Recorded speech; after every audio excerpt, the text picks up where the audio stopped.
Friends, তোমরা কেমন আছো? আশা করি ভালো আছো। ভিডিওটা পুরো দেখো, স্কিপ করো না।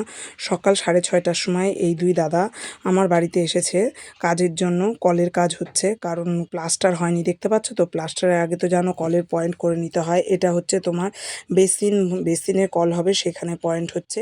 তো এই মিস্ত্রি দাদাই আমাদের কাজ করে, আমার বাবার বাড়িতেও সমস্ত কাজ করে, প্লাস আমার বাড়িতে তো এখন থেকে শুরু হয়ে গেল। তোমরা তো অনেকেই জানো, আবার অনেকেও জানো না যে আমার বাড়ি হচ্ছে নতুন, আমি ভাড়া থাকি, সেটা তো জানো। আমি অ্যাড্রেস দিতে পারতাম না কেন, তাও তোমাদের বলেছিলাম। তো এই দাদাটা না খুব ভালো, যেমন ব্যবহার তেমনি কথাবার্তা তেমনি আচার আচরণ।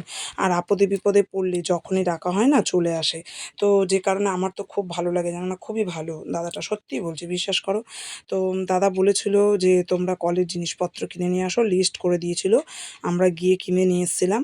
আর 2 দিন আগে দিয়েছিল, আর আমাদের ডেট দিয়ে দিয়েছিল যে অমুক দিন অমুক টাইমে এসে আমি কলের কাজ করে দেবো। তাই এটা বাথরুমে দেখো শাওয়ারের পয়েন্ট আছে, আর 3টে কল হচ্ছে, একটা তোমার টাইম, একটা ট্যাঙ্ক, আর একটা গিজার।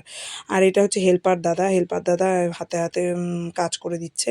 তা তোমাদের দাদাভাই গেছিলো। তো বাড়িটা হচ্ছে, কিছুদিন অপেক্ষা আছে, তোমাদের বলেছিলাম না আর কিছুদিন অপেক্ষা, তারপরে হয়তো তোমাদেরকে নিশ্চয়ই আমার বাড়ির অ্যাড্রেস দেবো, তোমাদেরকে ডাকবো। আর এই হেল্পার দাদা না খুব হাঁপিয়ে গেছিলো, জানো। বাথরুমের ভেতরে যেখানে তোমার কোমর বসবে ওখানে গর্ত করতে গিয়ে বলছে এত শক্ত মাটি, বাপরে বাপ! এরকম তো আমি এতদিনের লাইফে পাইনি গো, এত শক্ত কেন? তা আমাদের জমিতে না প্রথমে তোমার রাবিশ ঢালা হয়েছিল, বালি মাটি সব দেওয়া হয়েছে বলে প্রচুর মানে শক্ত, যে কারণে খুঁড়তে গিয়ে কষ্ট হচ্ছিল। তো এই তো ছিল ভিডিও, কেমন লাগলো অবশ্যই কমেন্ট করে জানিও কিন্তু।